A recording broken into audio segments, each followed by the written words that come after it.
In a distant galaxy, on an unknown planet, a tribe ravaged by time lived. Over time, a reign of fear began to prevail among the tribes. This tribe started to harm other tribes by abusing their powers. Wars erupted, blood was shed, but the cruel tribe never stopped. Eventually, other tribes united against the cruel tribe. After a long and bloody war, the cruel tribe was defeated. Everyone was slaughtered, homes were destroyed, but one child survived. The other tribes forgave this child, showing mercy towards them. However, this child was different. Known more for their pride and ambitions than for kindness. They mingled among the other tribes, thinking they were different from them. Over time, they rose to high positions, seizing power.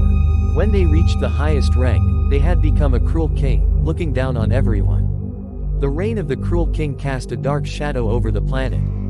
Injustice, oppression, and fear became part of the daily lives of the people. The king tried every means to increase their power. They showed every cruelty to suppress their enemies and keep their people under control.